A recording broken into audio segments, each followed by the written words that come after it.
We're on. Thank you for joining us again. This is episode 2 of the Elevate program, and we would like to be able to communicate today about superiority from USSOCOM to USSPACECom. This is starting to move into Space Force now, and we have a very special guest today. His name is Bill Woolf. He is the president of the Space Force Association, and he is also a retired colonel. I'll go a little bit more over his background in just a moment. Just want to recap on what the Elevate program is. And it's enhancing leaders electronically and virtually with adaptive technologies and education. Our goal at Elevate is to expedite the modernization efforts and development to allow or not just development, but integration and implementation of emerging technologies and tactics for overmatch and joint all-domain operations. What that really means is that we don't want to get a cadet that's in a commission position to be 4 to 6 years behind understanding emerging technologies, because that means they can't effectively strategize and implement those technologies into their unit. So we want to be able to expedite that process and get our cadets ahead of the ball game as opposed to behind whenever they get into those positions. Again, today our special guest is Bill Woolf, retired colonel. And he is, again, the president and executive director of the Space Force Association. Bill is also the CEO of Woolf Consulting Group. The Woolf Consulting Group provides strategic advisory services in space and multi-domain operations. He served 24 years in the Air Force, retiring in 2018. His career in space and nuclear officer in high impact operations, staff leadership, and technical program management positions. He's well versed in advanced space programs and Joint All-Domain Command and Control, or JADC2. And he was also a graduate of the United States Air Force Weapons School. Bill, without a further ado, please welcome to our show and tell us a little bit about your background in your own words, so that I don't butcher it anymore. No, Jordan, thanks so much for hosting this event. And it's always exciting for me to talk to folks about what associations stood up. And that's kind of the story. I mean, the only experience I've got with the special operations community is deploying to Afghanistan in 2002, in late 2002, where I, as a space weapons officer, deployed to support the Blue Force tracking initiative there to ensure that if folks were to come under direct fire, if our special operators were in the line of fire, that they had the opportunity to hit the 911 button, if you will. And a lot of folks didn't understand that position came from space, and the communication capability it came through space. So the question becomes, how does one ensure space superiority, and what happens if we lose space superiority in that specific instance? So that's my one experience that I had while deploying downrange. Now, a majority of my career was spent integrating space capabilities into the joint fight. And when I retired in 2018, it was frustrating because I had what I considered the solution, or at least an industry solution, to support the space superiority mission. But what's difficult is industry can't talk directly to our services by design. I mean, we don't want to waste money, on pretty much every idea that comes down the pipe.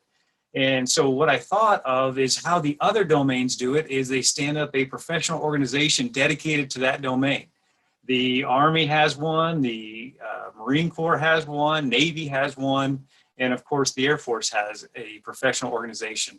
So I set up the Space Force Association in the fall of 2019, right before the stand-up of the Space Force. And our sole purpose is to help get the information out to the American public about the emerging technology that the different industry partners are developing in support of the space superiority mission, while also educating folks and advocating for a strong Space Force. And that's really what we're focusing on. So it really is exciting to be here talking with you today. Yeah, we cannot thank you enough for taking the time to be involved in the situation. And The Elevate program is here to help expedite, teach people about emerging technologies, bring things to the forefront that need to be understood.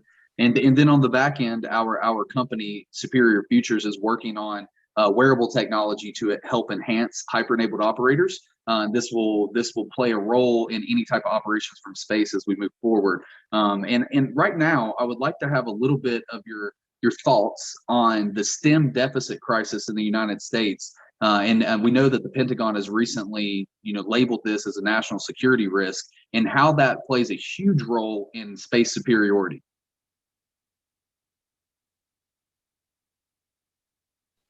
Yeah, thank you.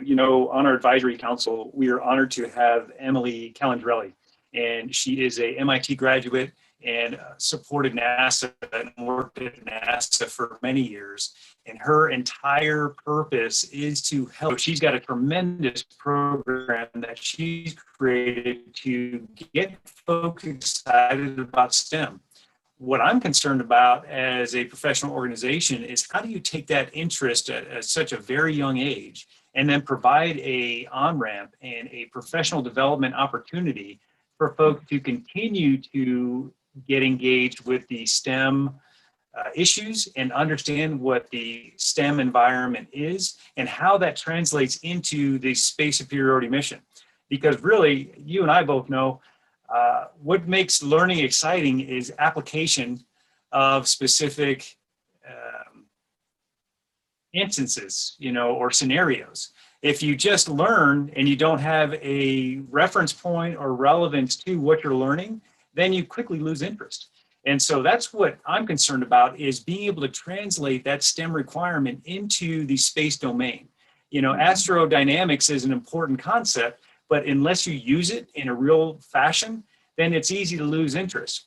And that shouldn't be, left to the folks who are just getting degrees in astrophysics, but it should be open to every superiority mission.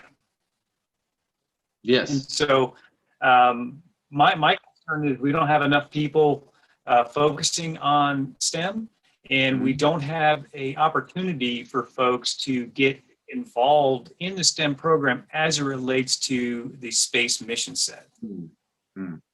Those are really good points, and that's kind of why we want to use this particular program to drive internships, dissertation, and career opportunities. And people are like, career opportunities for cadets, like, aren't they supposed to be going in the military? Yeah, and we hope that's the end result. Sometimes that doesn't happen, and we still want to keep that mind share within the national security apparatus. And then in addition, trying to drive openings for STEM related departments to support those particular groups and initiatives within the modernization efforts. And we can drive that through the departments at the universities in support with the ROTC units, while bringing them capability gaps and emerging technology. So they're either helping us solve capability gaps, or they're being involved in learning about the implementation of emerging technologies.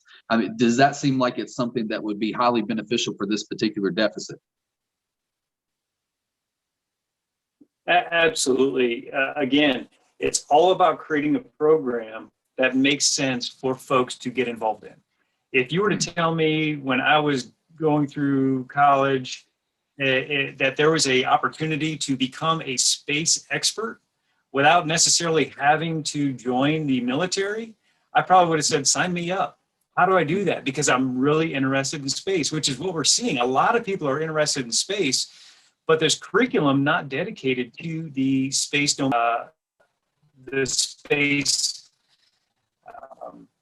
space mission set. And so right now, what we're seeing from a workforce development standpoint is there is so much requirement for space expertise, but the way that's advertised is via 5 years of experience in a space mission area with a TS-SCI clearance. I mean, that's a problem. There's no way to get that unless you join the military. So back to your point, there are going to be a lot of folks who aren't able to join the military for a number of reasons, but there should be a program that they can get involved in so that they can be part of the. Absolutely. So, Are you familiar with what General Raymond, he was specifically talking about protecting assets both nationally and commercially for our defense and economic stability and growth. And we know that the space frontier, as far as commercialization, is being led by industry right now. And that industry is also helping our defense related posture. And so we know that those things go hand in hand. And he was talking about how the development of Space Force and every member is really driven by STEM. And that's how the Space Force is kind of designed right now. And then we're supplementing those particular STEM initiatives with highly capable operators. Do you agree with some of those developments and the way that they're pursuing that? I feel like it's pretty lame. Oh, now explain. When you say you think it's pretty lame, explain what you mean. Well, I think that it's a brilliant approach, because we lean out the unnecessary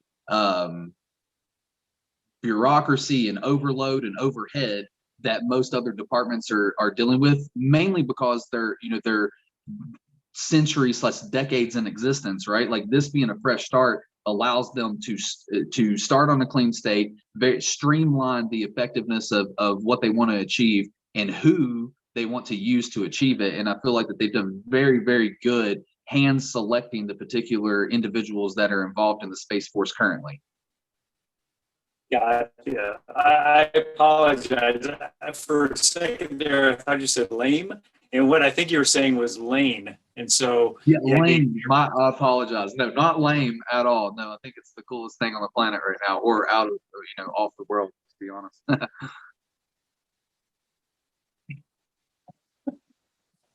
No, I agree. And it's that seam between education, and that seam is what's going to be so critical.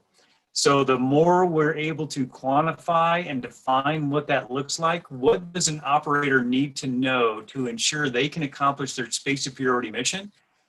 That's really the nuance. The analogy is, can you, or a question to kind of drive home the point, can you create a expert fighter pilot without a STEM degree? And I think the answer is, I mean, it's a rhetorical question, but the answer is yes, we can. And can you create a expert special operator without a STEM degree? And the answer is yes, because we're able to simplify certain concepts down to the point where we can apply those skills and allow a lot of folks to understand the capabilities versus a few.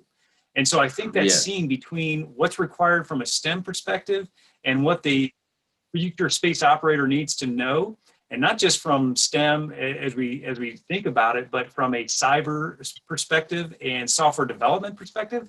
And that's a whole new digital age that General Raymond refers to that needs to be codified and explained to universities so that we can develop that curriculum for folks to jump into and be part of, which, to your point, then provides the on-ramp for the different internship opportunities and then job placement programs, because there are going to be tremendous opportunities there, but we have to quantify what that looks like. So no, great points.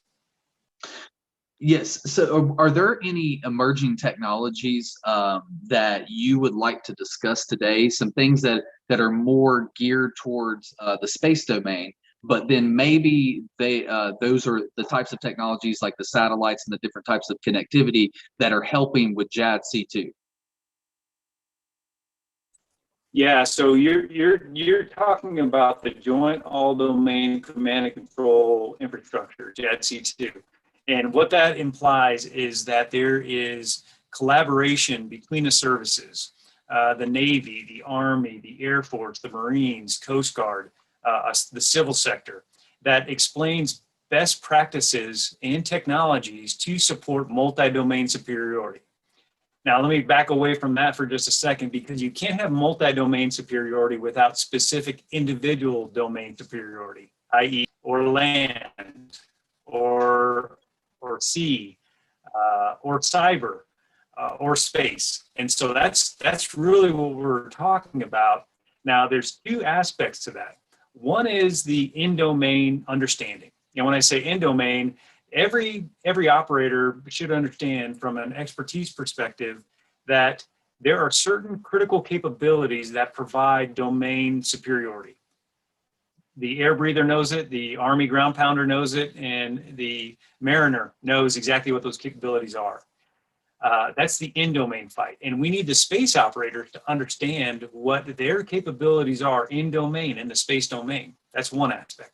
The other is, how does that, so what critical capabilities does the space domain provide to the other domains? And that's not understood. So from a technology perspective, we need to answer both of those questions.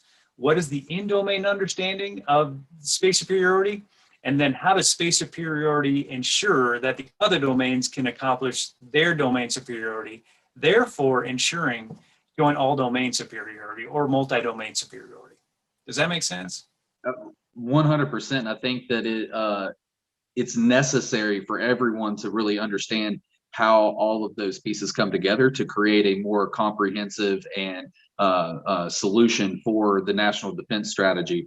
And there were some things that General Raymond was speaking about as well on the primary mission of Space Force being to deter any type of conflicts in space through space superiority. So basically being able to lead from a power position to deter any type of conflict from happening. I feel that we're in that position now, but I also think that we need to, I believe General C.Q. Brown said that we need to accelerate or lose.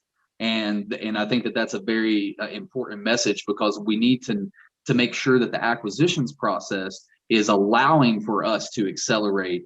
So you want to, I believe he also said something about incentivize and recognize innovation from those innovative mavericks, and then to accelerate or lose. So like that whole kind of concept, I think that both of those go together, and it ends up being, I feel, is a problem through the valley of death for companies to be able to work with the DoD, and in doing so, it causes us not to have certain capabilities given to the warfighter, and then in the end, the warfighter is the one that's going to need the capabilities. So I think that they were talking about, like, instead of acquisition-driven operations, operator-driven acquisitions. How do you feel about those particular process?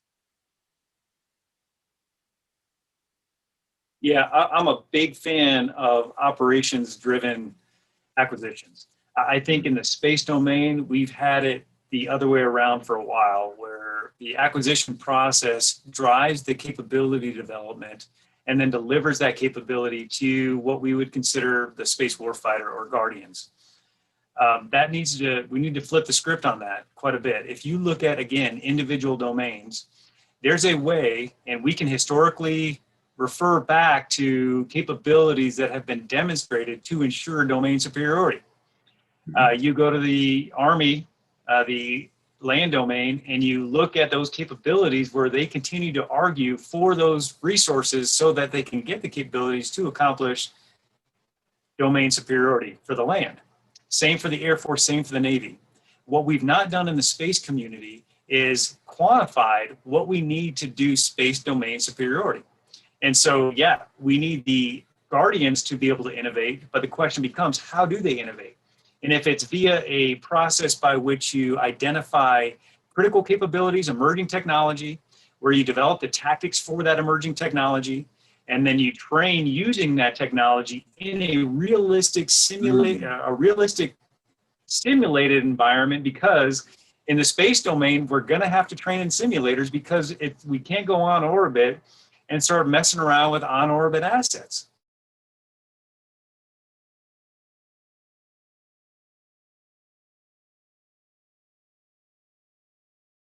Capabilities are. And then to the next, the follow-on is, how do you train the operator to understand those nuances between domains and that technology, so everyone can start advocating for the same critical technologies to support multi-domain superiority?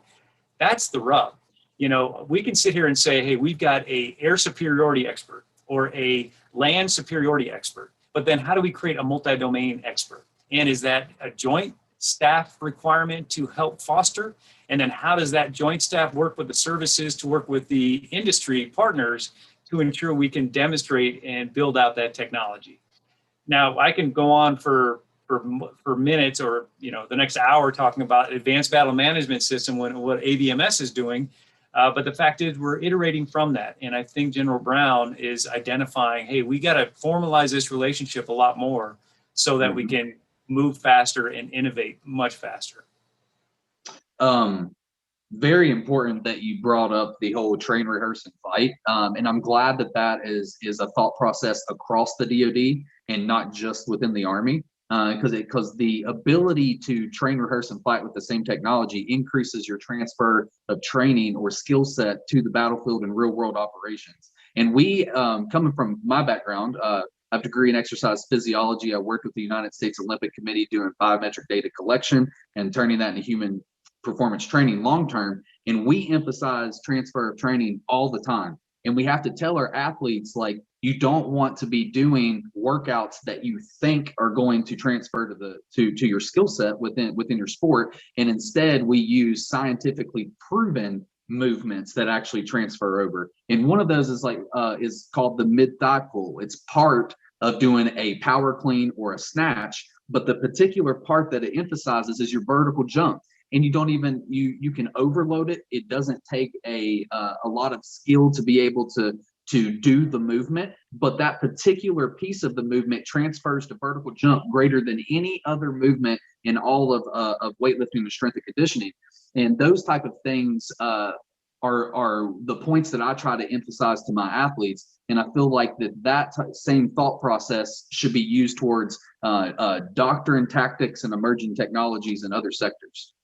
You got it. You're spot on, Jordan. And in fact, if you follow that research logic down to the point where they figured that out, what you just described, how much research was spent on finding out that nuance so that you can improve that vertical jump.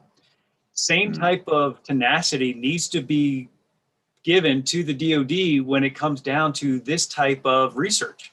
We've got to figure out what is going to be the best of breed training environments for our multi-discipline, multi-domain experts in the DoD, but we got to have that format so that people can understand what that looks like. And we've got to be able to describe and demonstrate it in such a way that it's easy to understand. I mean, the amount of time and research and experimentation is going to be substantial before you get to the point where you go, we've just defined best practices across the board, but we've got a long way to go. That's honestly one of the best ways that you could portray that. We need to emphasize the collaboration between subject matter experts that may or may not be in the DoD and the DoD's mission and initiatives, and how we can converge those two sectors together to have a more effective outcome for the warfighter. And I feel like that's what we're trying to do here at Superior Futures. I have 3 of the top 10 exercise physiologists in the entire world working on our particular human performance capabilities, which allows you to juxtapose the data in a synthetic training environment to rehearsals, to real world deployment data. So therefore we can ramp up and increase the capabilities within a synthetic environment so that the transfer of skill set is at an even higher rate to the battlefield, not just train and rehearse and fight with the same technologies, but in the same environmental outcomes so that your biometrics are hitting a level necessary for you to grow and adapt. Yeah, that's a critical technology that needs to be demonstrated and examined and fostered, because we typically on the battlefield, if we're not trained right and don't have the right technology, we'll resort to taking a stick, drawing in the sand, taking a marker, drawing on a whiteboard, and that's what we'll resort to if not given the technology necessary to collaborate in real time. And so that it's phenomenal what you're working on over there at Superior Futures Technology, and I'm looking forward to learning more about the capability and technology. Yeah, we greatly appreciate it. We'll eventually, introduce it within this particular program, but I don't want people to feel like this program is geared towards only what we're doing at Superior Futures. It's just an example of an emerging technology, and we're trying to get anything that's going to give an edge for a warfighter on this show and out in front of them. General Raymond talked about how the success in Space Force elevates all of the DoD capabilities. And I think that you kind of hit on that a lot with the joint all domain operations. And is there anything that you would like to talk about, maybe around orbital warfare and how that may play a role in what we're doing? Yeah, orbital warfare is one of the mission sets that the Space Force is responsible for. And a lot of people don't understand, they think about the Space Force or they hear about US Space Command and they interchange the two as if they're the same organization, and they're not. US Space Command is the combatant command with the authority to execute the warfighting tasks in the new domain. The Space Force is the organized, train, and equip function, which is honestly probably the more important function, because if you don't provide those trained, ready forces to support the warfighter mission, then you're missing, you're not going to present the best capability that the U.S. has to offer.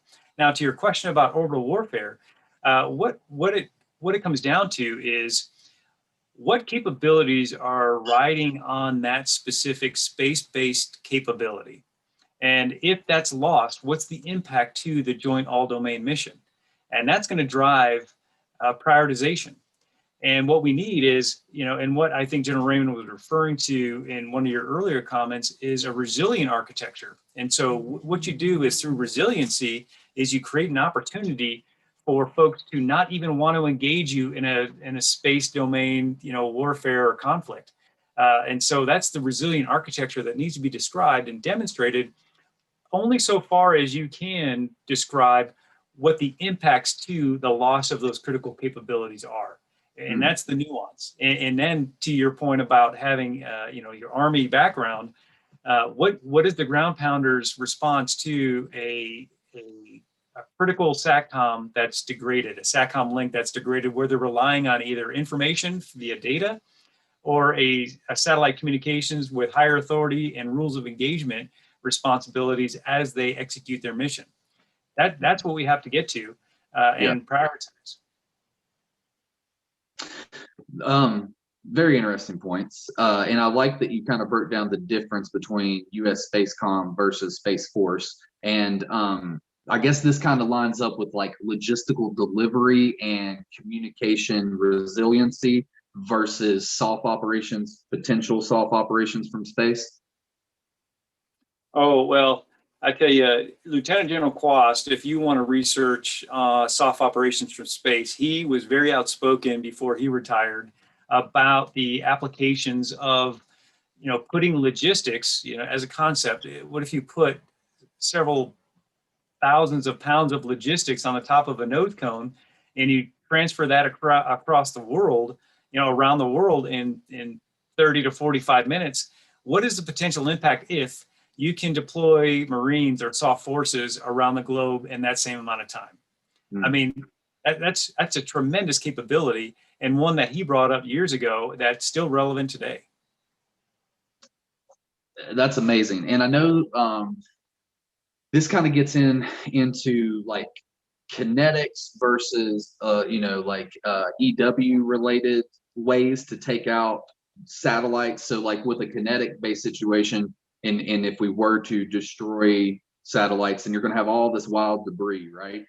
Versus being able to take out the communication side of that particular satellite and gain control of it may be a more effective way. I think General Raymond specifically said that using kinetics on and destroying satellites is irresponsible at the very least.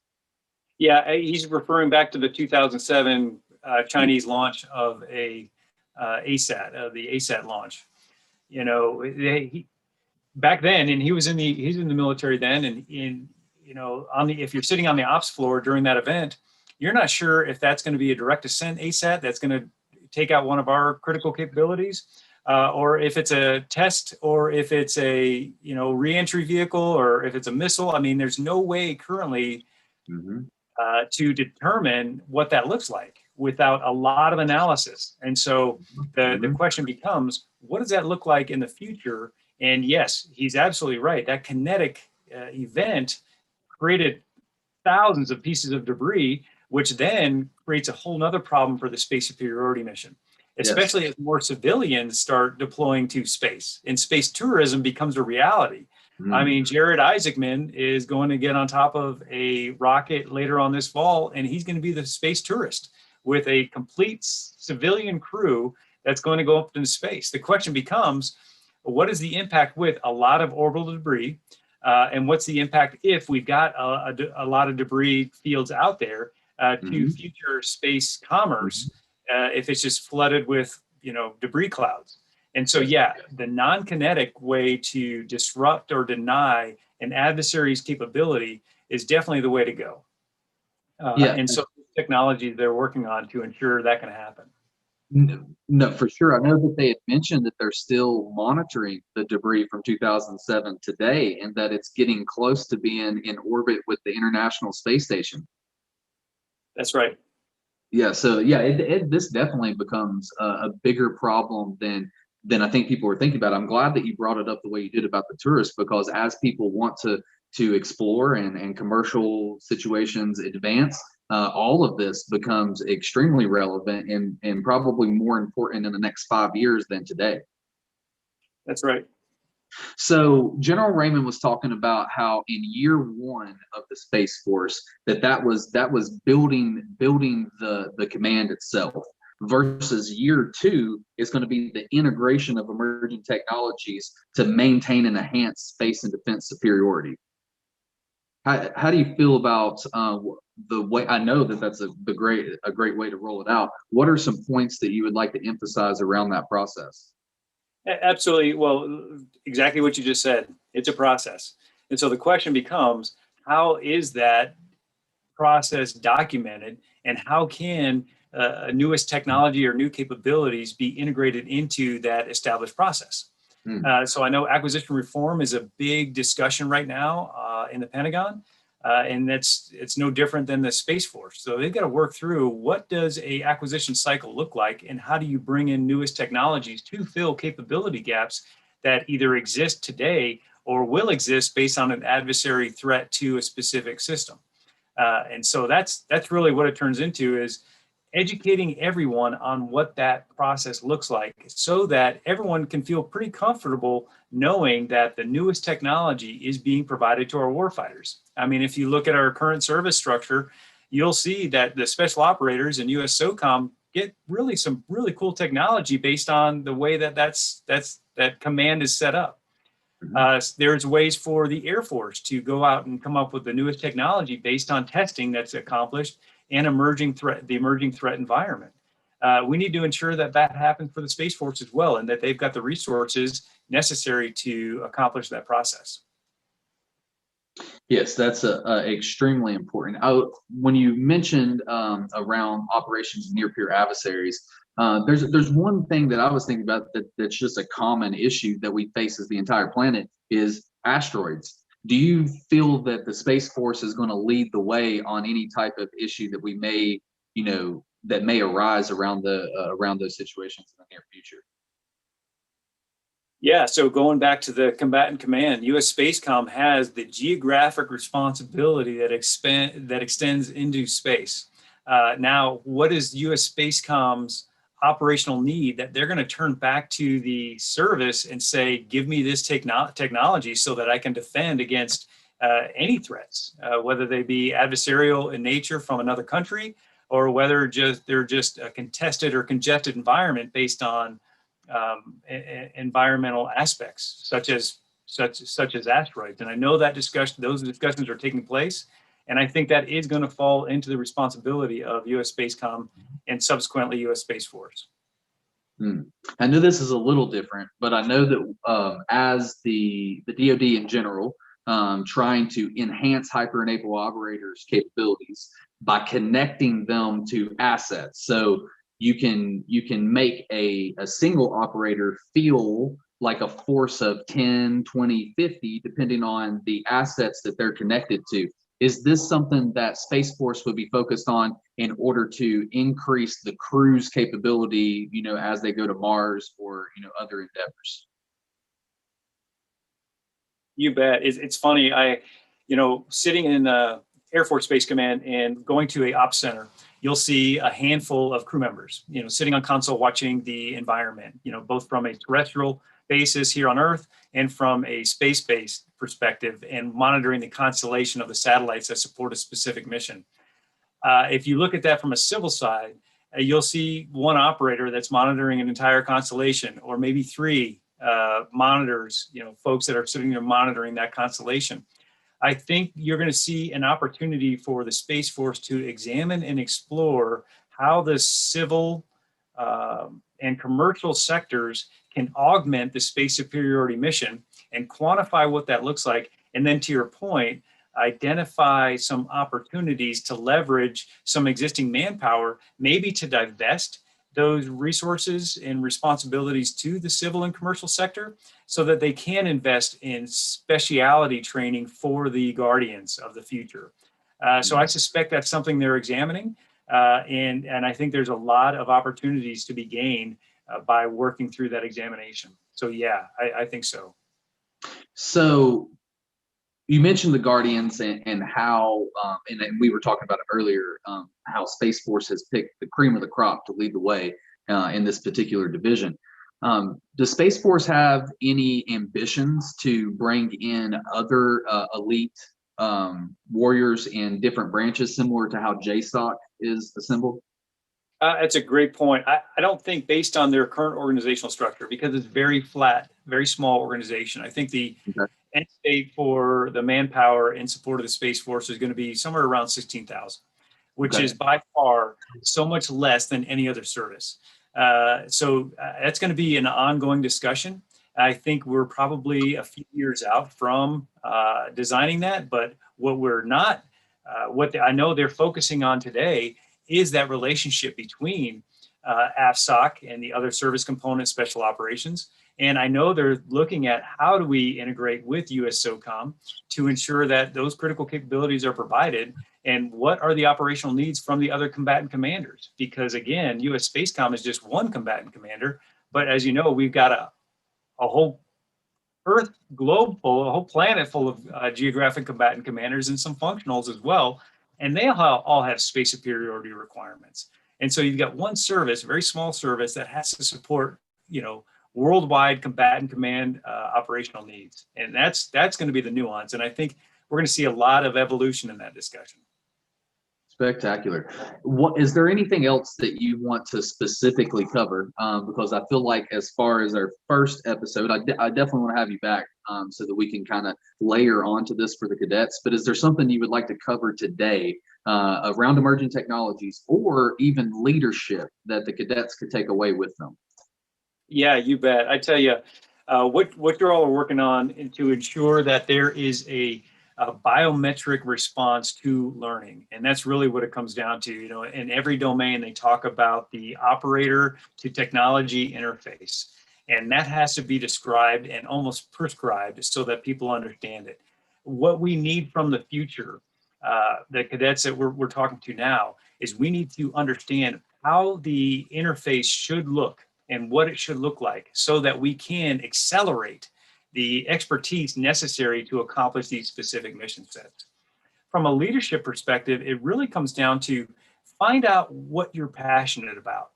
And I'll use the term tempered passion, because I'm passionate, and I'm super passionate about space, but I have to temper it in the reality that the space is a difficult domain, and it's going to take a while. So all I would say is be patient with this older generation as you, the young generation, start to move in with this emerging tech and realizing how important and critical it is, and be patient with us as you start to describe what it is that you're going to need and how you're going to be able to interface with that technology to support these critical missions. And so just keep that passion alive, but temper it in the reality that it's going to take a while. Yeah, well, that might be some of the best advice I've ever heard, and I don't know if you're talking to the cadets or me at this point, but I love it. So our next episode is going to be about robotics, and we're going to emphasize and really focus down on UAS specifically, and then we'll have subsequent versions of the robotics episode that will cover land, air, and sea, subsurface in the water, subterranean, etc. And we look forward to having you back for the next episode. Bill, is there anything that you would like to close on before we wrap it up? Jordan, thanks so much for the opportunity to have a discussion today, because that's really what it's about. It's about how quickly we can get to these critical discussions so that we can talk about what the future needs. So keep having these forums, and thanks so much for what you're doing to host these forums and for the development of the future technologies that we know we need. So keep having the discussions, and thanks for having me on, and looking forward to future discussions with you. Absolutely, sir. Thank you very much for joining today for the Elevate program, and we look forward to educating you in the future. Have a good day.